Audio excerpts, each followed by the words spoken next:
Nasing may sinasabi kasi si si Pureman. Ano sabi niya dati pang? Sabi niya kasi kahapon nagkuha ka daw ng ng hollow blocks. Ay, oo, dati pang kinuha ko to doon. Kasi akala ko hindi mo na itutuloy yung bahay. Bakit naman? Hinakot ko na.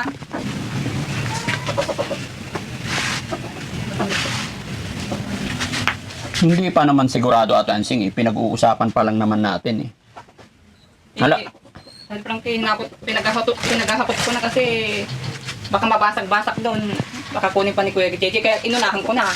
Final na hindi itutuloy. Hindi naman po ako madamot, pero hintayin muna yung final decision. Tulad niyan, nagsabi sa akin si Foreman, Daddy Frankie, order ako ng hollow blocks kasi nagkulang. Samantalang nung unang usapin, sinabi niya sa akin, okay na tong hollow blocks. Nagulat ako. Sabi niya sa akin, kinuha. Di ba? Sino nakakahiya dito? Para di ka magalit, sulit ko na. Para hindi ka na magngawa-ngawa. Isusulit ka talaga. Para tumigil ka lang na. Sino nakakahiya dito? Para di ka magalit, sulit ko na. Para hindi ka na magngawa-ngawa. Isusulit ka talaga. Para tumigil ka lang na. Kasi naiya din naman ako sa'yo. Susulit ko, isa-isahin ko balik doon. Para hindi ka na magalit at magngawa-ngawa. Ate Ansing naman, ako pa yung nagnawa-ngawa ngayon. Anong gagawin ko? Tatahimik na lang ako, matutuwa na lang ako. Hi everyone! Good morning, good afternoon, good evening. Ayan, saan man po kayong sulok ng mundo naroon ngayon, mga kaibigan, mga kababayan, at mga kabarangay ng ating Daddy Frankie. And syempre po, bago ang lahat, ang inyong lingkod po, Miss Shadja Pina, pagbati po sa inyong lahat at lalong-lalo na po sa ating Daddy Frankie, Madam Rochelle at sa buong Daddy Frankie's team. And mega love shoutout din po sa ating Tate Tekram at sa mga kalangga po natin at mga kabyansi at sa lahat pa po ng community na ating minamahal at sinusuportahan. Muli po ang inyong lingkod, Miss Shadja Pina. At ngayong araw po na to ay magbibigay po tayo ng reaction video hinggil po dito sa sobrang pagkawalang galang at pagiging makapal ng mukha ni Ate Ansing. Ayan, marahil po ay sa karamihan po ay napanood na to. At ayun habang pinanonood din po natin na to ay hindi po natin maiwasan na talagang ma-high blood kay Ate Ansing dahil alam naman po natin nung una pa lamang ay kung ano na ang kanyang pagkatao o kanyang pag-uugali na talaga ng mga mapaghangad siyang tao at talagang sorry to say ay masasabi natin na parang hindi marunong mahiya. No, kung makahingi siya kay Daddy Frankie, kung makapag-salita siya ay talagang walang pakundangan sa kanyang mga gustong sabihin. Kaya ngayong araw po na to, bibigyan po natin ng reaction video. Etong ginawa niyang Ate Ansing na kinuha nga niya ng walang paalam yung mga gamit sa bahay o gagamitin pa sa bahay ni Kuya Oliver na mga hollow block, semyento. At yan po yung ating pakinggan at bigyan natin ng reaction ngayong araw na to. Ayan, sabay-sabay po tayo. Ayan, sa mga nanonood po sa akin ngayon, muli, mega love shoutout na lamang po sa inyong lahat, sa mga kababayan natin. Paki-comment nyo naman dyan ang inyong opinion, damdamin at kung saan kayo nanonood, saan man sulok ng mundo. Ayan, mega love shoutout po sa inyong lahat. So, let's start it. Nagkuha ka daw ng ng hollow block. Oo, dati pang kinuha ko to doon. Kasi akala ko hindi mo na itutuloy yung bahay. Bakit naman? Hinakot ko na. Di ba sabi mo hindi mo na itutuloy? Hindi pa naman sigurado at ansing pinag-uusapan pa lang naman natin Pati simento. Oh? Pati simento? Galing yan doon? Oo, dati pang Pero yung ganitong nangyayari, nakakagalit po, nakakainis po. Kaya yung bahay ko nang itutuloy ko sana Oo, ang galak talaga, nakakainit na. Para di ka magalit, sulit ko na. Para hindi ka na magngawa-ngawa. Isusulit ka talaga. Para tumigil ka lang na. Mabait akong tao, pero pag ganitong sitwasyon, ibang usapan na to. Hindi nakakatuwa, nakaka-high blood. Grabe po, Masarap talagang ito yung, sa bibig ni Ate Ansing. Grabe talaga to si Ate Ansing, no? Talagang lumilitaw talaga mga ka-Daddy Frankie, mga kabarangay ni Daddy Frankie yung totoong kulay o pag-uugali ni Ate Ansing sa ginawa niya na to, na talagang bukod dun sa hinila niya yung bahay ni Kuya Oliver sa tabi niya, talagang hindi nagkakamali si Kuya JJ at tayo sa mga ating naiisip at nararamdaman na talagang may pag-intensyon si Ate Ansing sa lahat ng bagay na pwede niyang makuha. O ayan, dire-diretso po natin yung reaction at ito yung umpisa kung paano sila humantong sa ganitong usapan ni Daddy Frankie. Ayan, napakaayos, napaka-mahinahon siyang kinausap ni Daddy Frankie. Pero siguro masasabi natin dito na talagang kahit sino naman ay mag-iinit ang ulo pag ikaw ang sabihan ng huwag kang ngawa ng ngawa. Yan, para hindi ka nalang ngawa ng ngawa. Anong sarap sampalin ng bibig ni Ate Ansing? Hollow blocks dito, paipon na ba mabasag-basag? Mamaya order ka na naman. Oh. May nabasag na, oh. Oh, sayang. Ang daming buti, kalat-kalat. Po tayo dito kay Ate Tara, Ansing. punta natin si Nanay Ansing. Dito siya. Nanay Ansing! Ay, magandang hapon. Kumusta ka dyan?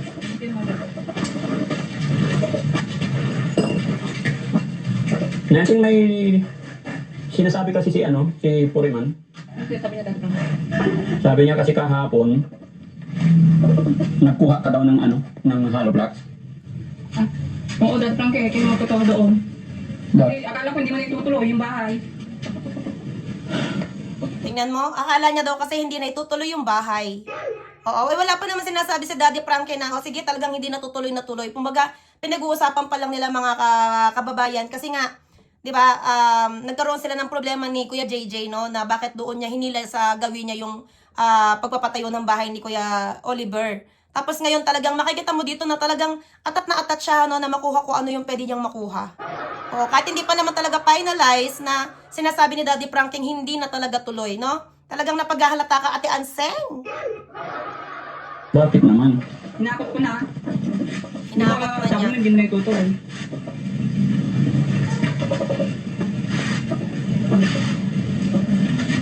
Hindi pa naman sigurado at Ansing eh. Pinag-uusapan pa lang naman natin eh. Wala. Dad Frankie, pinaghahatot ko na kasi baka mabasag-basag doon. Baka kunin pa ni Kuya JJ, kaya inunakan ko na. Hindi. Baka daw mabasag doon at kunin pa ni Kuya JJ kaya inunahan na niya. Oh my goodness naman, Ate Ansing. Ha? Talagang dito na paghahalata na gusto mo talagang, alam mo yun, gusto mo talagang makamit na lahat, makuha na ang lahat. Yung wala pa talagang final, no, na talagang iiwan ni Daddy Frankie yung pagpapagawa, hindi na itutuloy. Inunahan na niya si Kuya JJ. It means, ibig sabihin, talagang may intention ka na mapunta sa'yo. Diba? Talagang may intention ka na, kumbaga kumbaga sa pagkain eh, para ka mauubusan na mauubusan, kailangan mo agad makuha yung gusto mo makuha. Diba? Talagang feeling niya talaga nakikipagkompetensya siya kay Kuya JJ, eh hindi naman materialoso si Kuya JJ. OMG ka, Ate Ansing, talagang di ka na talaga marunong mahiyate. Dapat naman iniisip mo muna kasi minsan yung mga action mo hindi angkop doon sa mga sinasabi mo na mahal ko si Kuya Oliver, 'di ba? Kaya ako to ginagawa para kay Kuya Oliver. Eh hindi pa nga tapos yung bahay ni Kuya Oliver. No, sabihin man nating parang kunwari lang na ititigil yan o itigil man talaga. Talagang alam mo yun, hindi pang hinayang lang yan, Ate Ansing eh. Kaswapangan niyang sayo na yan. Kasi yung sabihin mo na inunahan ko na si Kuya JJ, talaga nakikipag-unahan ka na, 'di ba? Nakikipag-unahan kang kunin yung mga gusto mo para lang, 'di ba? Yung intention mo para sa pakinabang. Huwag ganon. Dapat ang iisipin natin, Nanay Ansing. Huwag natin isipin yung pansarili. Huwag muna natin isipin yung sa atin. 'Di ba? Hindi naman sa nagdadamot ako or what. Dapat malaman ko yung gagawin ninyo, especially pagdating dyan sa materialis. Pati simento. Oh? Pati simento? Galing yan doon? Oo, Dad Frankie. Akala ko kasi hindi mo na itutuloy. Kaya kinuha ko na. Yung mga sobra. Mali, Nanay Ansing. Hindi magandang tignan talaga. Nanay Ansing, nakaka-disappoint. Lahat ng bagay, pakikisama ko talaga sa inyo dahil gusto ko matuloy yung bahay ni Kuya Oliver. Pero yung ganitong nangyayari, nakakagalit po, nakakainis po. Nakaka-disappoint. No? Pasensya na, Daddy Frankie, kung nagagalit ka. Akala ko kasi hindi mo na itutuloy eh. Hindi nakakatuwa, Nanay Ansing. Nakakainis. Kahit sabihin pa ni Daddy Frankie na hindi niya yan itutuloy, hayaan mo muna dyan. Kasi nagpapahalata ka lang talaga, Ate Ansing, na mukha kang pakinabang. Nagpapahalata ka masyado na, alam mo yun, na pinapahalata mo masyado yung totoong nasa puso mo, kung ano yung intention mo, bakit ka lang, ay na lang, Ate Ansing, wag ganyan. No, nakakahiya masyado yung pinaggagawa mo na yan. Hindi pa naman kahit mabulok yan dyan, sa totoo lang, kahit mabulok yan dyan, hayaan mo yan. Kasi sila Daddy Frankie yung magdi-decide, kila Daddy Frankie na sa mga sponsor at kasi Daddy Frankie yung naglalabas ng pera dyan. Diba? Hindi naman nila hahayaang mabulok yan o masayang lang yan ng walang closure na usapan sa inyo, diba? Siguro naman nakakapanood ka ng YouTube, Ate Ansing, umayos ka naman. O ayusin mo naman yung pag-uugali mo tsaka yung pag-iisip mo kasi, Diyos mio. Nakabwisit, sa totoo lang. Kasi Kahit sino talaga mula mahal. noon hanggang ngayon, nauunawaan ko yung mga hingi-hingi. Pero ito, Nanay Ansing, yung pagkuha, hindi na po talaga maganda. No?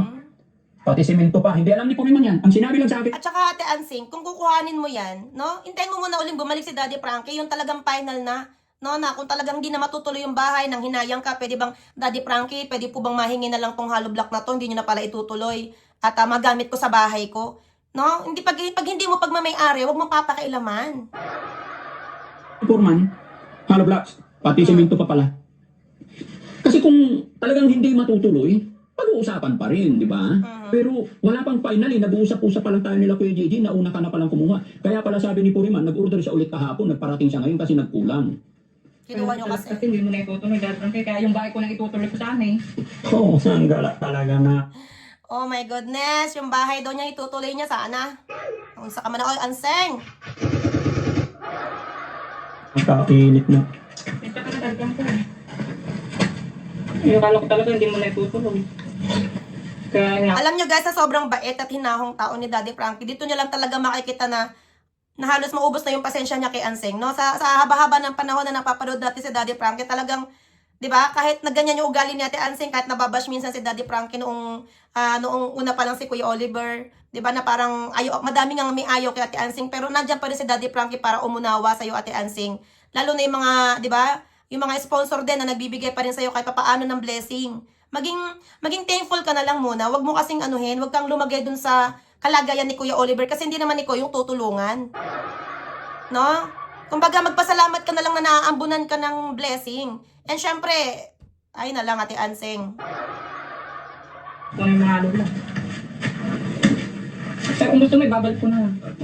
Hindi talaga pwede, kailangan ibalik talaga. Papakuha ko yan sa mga tao ni Purman. Sige, Daddy. Kasi alam mo Ate Ansing, nagpukos din ako, nagbabudget din ako, nililist ako. Hindi ka Ate Ansing, didiretsahin kita.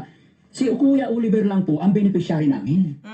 Hindi ka po kasama. Yung mga binibigay sa'yo is galing sa mga sponsor na naawa rin sa hirap ng buhay. Diba? Buti nga nakakakuha ka ng blessing eh. Pagpasalamat mo na yun.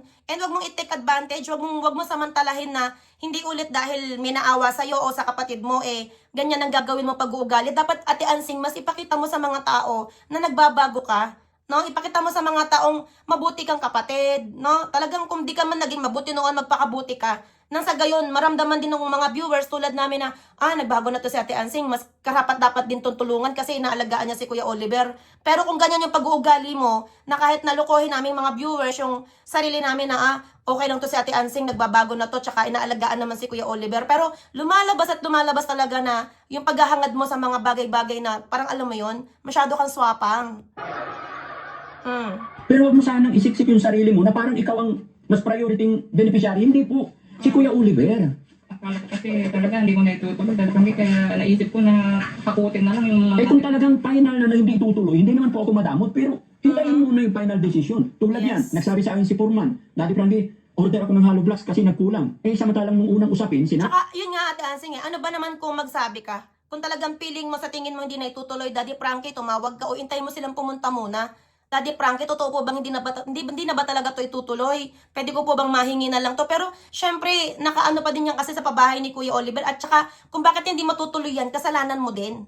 No, dahil nga sa paghahangad mong, sorry to say, no, na talagang madami nakakaisip at nakakaramdam na kaya mo hinila dyan yung bahay, sa lapit-lapit lang naman na hindi naman siguro lalayo ng 3 o 4 na hakbang. Hinila mo pa talaga sa sa tabi mo at sasabihin mo na, para malapit sa akin, para mas maasikaso ko siya. Ano yun? Hindi naman ganun kalayo. Diba? Ginagawa mo kasi tanga yung mga nanonood, yung mga kapwa mo na maniniwala sa gusto mong sabihin. Na hindi talaga maiaalis na pwedeng dumating ang panahon kung bakit mo yan ginawa. Dahil nasa sakop ng lupa mo, pwede mo talaga yung angkinin.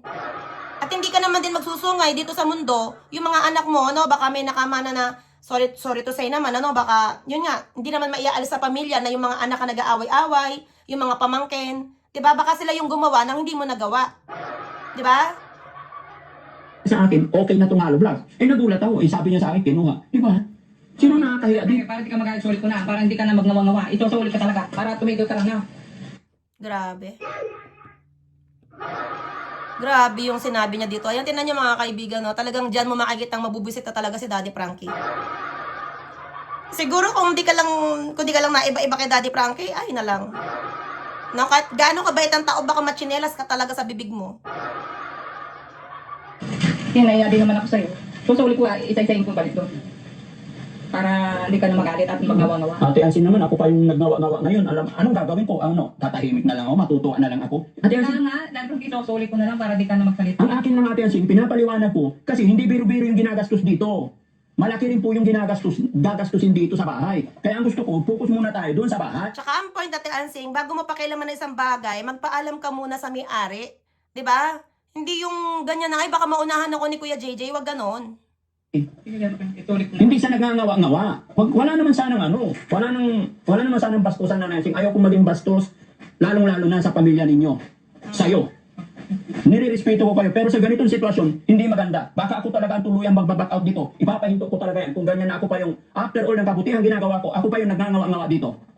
Diba? Si Kuya Oliver, ang iniisip ko yung kapakanan niya. Hindi ako nagngangawa-ngawa dito. Ganun ba yung gusto niyong usapin? Hindi ito pwede mga kababayan. Mabait akong tao, pero pag ganitong sitwasyon, ibang usapan na to.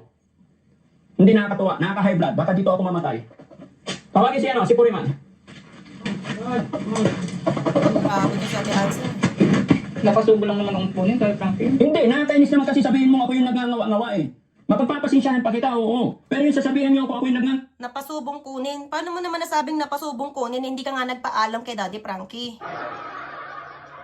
Pag sinabi mong napasubo, parang may nag-udyok sa'yo, may nagsabi sa'yo, may nag-utos sa'yo. Wala nag-utos sa'yo, Ate Ansing, sarili mo lang yan. Ha? Paano mo nasabing napasubo? Bakit napasubo? Wala naman nakikipagkompetensya sa'yo. Nakipag-unahan ka kasi kay Kuya JJ na makamkam yung akala mong kakamkamin yung hindi naman talaga para sa inyo. ngawa. Foreman, maya-maya pakuha mo to ha. Balik doon. Yan, papakuha ko. Oo, pabuhat mo sa mga ano. Opo. Tara, doon tayo. Mamaya, pag pakuha mo Alam na. na talaga yung pagsasalita ni Daddy Frankie na to, yung talagang nasopla dito si Ate Ansing, talaga siguro parang siyang binuhusan ng malamig na tubig. Maging aral na sa'yo yan, Ate Ansing, na hindi lahat ng maisipan mo gagawin mo. Sa mga bata.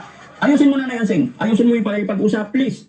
Ayoko na sinasabihan na ako yung nagdadaldal, nagngangawa-ngawa. Hindi ko gusto, hindi ko ugali yan. Sinasabi ko lang yung totoo, yung nararamdaman ko, gusto ko makatulong. FYI, si Kuya Oliver ang gusto kong tulungan. Kung mayroon man bumigay sa'yo, yung asahintayin mo. Sorry na, dahil Frankie, huwag kang magalit. Tatasin ko kung baka may blood ka. Lahat ng hingi, inuunawa ko yan. Pero yung sasabihan ninyo kung ngangawa-ngawa dito, ibalik na. Hindi biro-biro, after all nang ibalik, nakaka-high blood. Tapos ganun, ako pa masabihan ng ngangawa-ngawa. Hindi ko na ulitin na, Frankie, huwag kang magalit. Ano mangyayari kung i-stop ko yung bahay? Oo, di ba? Sinong kawawa? Di ba? Kaya kahit anong mangyari, anong problema ng ninyo magkakapatid, gumigit na lang ako. Kasi yung iniisip ko lagi yung kapatid ninyo. Pero ako, at the end, ako pa yung magiging ngawa-ngawa dito, ay marami pang nangangailangan ng tulong talaga. Jesse, pa yung tubig, kuha mo tubig. Sa sasakyan. Ayun ang laki-laki pa naman ng bahay ni Kuya Oliver. Ang ganda-ganda pa naman sana, guys, no? Pero parang yun nga, no? Ano bang masasabi nyo dito, mga kaibigan, mga kababayan, ano? Talagang hindi rin talaga maiwasan na pati yung mga viewers dito naka-high blood kay Ate Ansing. Naka-high blood talaga pag ugali ni Ate Ansing, eh. Sorry mga kababayan. Natukso lang naman akong kunin dati Frankie kasi nakakala ko ito muna na itutulong. Hinakot ko na eh, sinabi ko na sa bahay ko. Para gamitin ko na lang. Alam mo, Nanay Ansing, pumunta ako dun sa construction supply ngayon, nagbayad ako 115,000. Pero pa yung nabayaran na namin nung una. Hindi pa nagtatapos dyan. May kisame pa, may tiles pa. Forman, siguro para siguro hindi na natin i-tiles, hindi na natin i-kisame. Pader lang, bubong, okay na. Kayo boss, kung anong... Hindi, kung ganyan din naman, bibili tayo ng materials, palaki ng palaki, tapos kukunin. Oo, sa... Ako pa yung nagngangawa-ngawa. Magiging malaki ang gastos niya. Boss, tuloy ko na.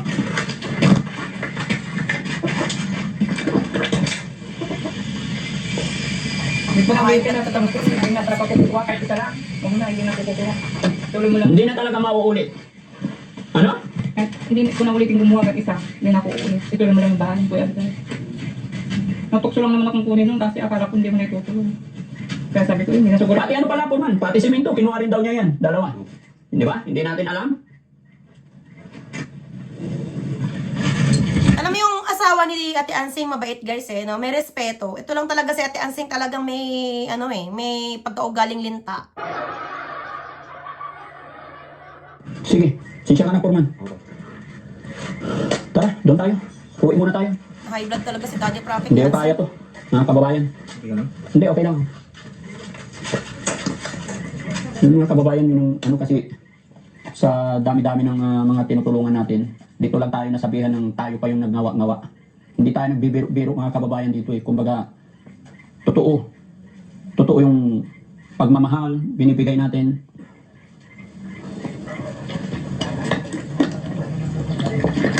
Kung pati damit ni Daddy Frankie, Init ng nabasa. panahon, nakakainit, nakakakulo ng dugo mga kababayan. Nasa kalagitnaan pa lang mga kababayan pagpapagawa ng bahay. Okay na, naayos ko na yung yung sa kanila magkakapatid, lalo na kay Kuya JJ, okay na. Pero ito na naman yung ginawa ni Nanay Ansing na hindi ko talaga maintindihan. After all ng kabutihan ginagawa ko talaga, inuunawa ko lahat. Yung mga paghingi-hingi, ewan ko, hirap paliwanag. Kasi lahat talaga pagkikisama ko dito. Kasi ang iniisip ko mga kababayan, si Kuya Oliver, siya yung magiging kawawa pag ako nag-give up dito. Kaya kailangan pakisamahan ko talaga, ayusin ko talaga. Dahil naawa talaga ako kay Kuya Oliver, magmula doon sa kanyang kubo. Naiahon natin siya, naging okay ang kalusugan niya, kaya gusto kong magkaroon siya ng maayos na tirahan. Dahil ang buhay natin, hindi natin alam mga kababayan. Hindi porket nagkaganyan siya, iwala na siyang future, hindi natin alam. Kaya ganun na lang pagsisikap ko na magawan. Pero yung gumagastos tayo, bumibili tayo ng materialis, tapos masasabihan tayo yung nagngangawa-ngawa.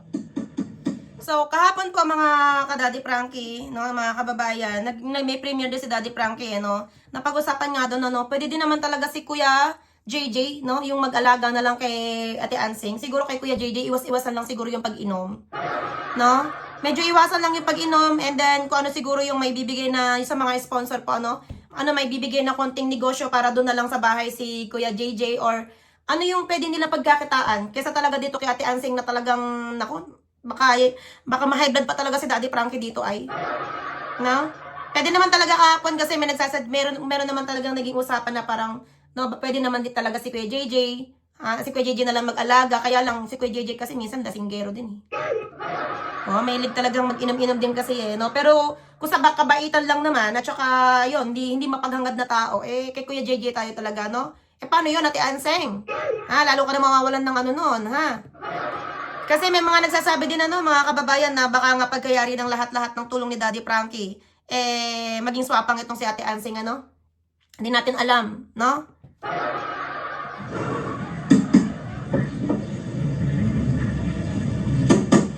Tawagin mo yung dalawang staff dyan. Ayan, ito guys, pakita natin yung bahay ni Kuya Oliver. Grabe guys, ang ganda na, ang laki na. Ayan, Dito tayo. Grabe, kung kahapon mga kababayan, lakas ng ulan. Ang laki na. Ngayon, ang init naman. Pero natutuwa ako, maganda yung tayo ng bahay. Hindi lang ako natutuwa sa laki ng babayaran natin. Kakabit na sila ng mga trusses. Yan, ikutin natin. Pasilip ko sa inyo. Grabe. Saka lang talaga magpabahay. Kaya maraming salamat po, no, kay Daddy Frankie at sa ating mga butihing kababayan na may pusong busilak para tumulong para sa inyo po to. Ayan. Ganda ng bahay ni Kuya Oliver. Grabe, ang laki. Parang ng ibang bansa no? Puman! Magandang nga hapon. Ganda. Ano yung tawag dito? Pasya? Kabit na ng pasya. Hanggang mabubuhan na. Galing ako doon, Purman. Kahapon kwenta natin, 85 yung bayarin. Pumunta kami ngayon, 115 na. Diba? Nadagdagan. Pakita natin yung bahay ni Kuya, ang ganda Yung binabantayan yung hollow blocks niya. Mabilis, Purman, ha? Pwede pumasok, Purman? Yan yung masasabi natin talaga guys na totoong pabahay at maayos na pabahay, no? Iniisip talaga yung beneficiary. So, saludo tayo kay Daddy Frankie. No? Talagang yung pagbabahay, parang si Tatay Tekram, talagang totoong bahay. No? Totoong bahay talaga na talagang yung quality ng pabahay niya talagang andun yung puso niya, yung dedication niya sa pinababahayan niya na talagang gusto niya pagtira ng pinabahayan niya talagang masasabing totoong bahay. No? Tingnan niyo naman. May mga kababayan, lahat yan. Tsaka guys, talagang tinututukan niya, tinitingnan niya. Talagang grabe, saludo talaga ako kay Sir Pugong Biyahero. Yan, kay Tatay Tekram, kay Daddy Frankie. No? Grabe, itong tatlo na to talagang grabe. Mararamdaman mo talaga sa kanila yung pagtumulong sila, no? Yung dedikasyon nila talaga na mabago yung buhay ng tinutulungan nila. Yun yung sinasabi ko na kailangan matibay po talaga. Hindi tinitipid. Wala. Maharang. Doon tayo sa likod dumaan. Dito na lang. Ay, ito panambak to sa loob. Tsaka alam niyo yun guys, ganyan pa lang yung nagagastos Wala pang 500,000, no? Correct me if I'm wrong, ganyan pa lang yung nagagastos. Ang laki na ng bahay. Ang ganda-ganda na ng bahay. Biruin nyo nga guys, kahit yung kay Kahit yung kay Chinito Luis, no, halos 1.5 lang pero napakaganda. Sobra. No? Nakakahanga po, kasi talagang binabudget nila in a good way yung pinagkakatiwala at binibigay ng ating mga kababayan. Nakakasaludo po talaga at napaka-deserving nilang suportahan. Yes, mga kababayan, kasi naka-elevated tong bahay ni Kuya Oliver kasi hindi pwedeng mababa kasi bumabaha daw dito. Ganda ng bahay, guys. Naka-elevated po yung taas niya. Hello guys, okay na kayo dyan? Okay. Kumain na kayo? Ano na? Ano, pinapaitan. Oh, pinapaitan, malakas ah. Ha? Tama yun, kasi mahirap magtrabaho ah. Sarap naman pinapaitan. Hindi mayo ito pag tinutungtungan?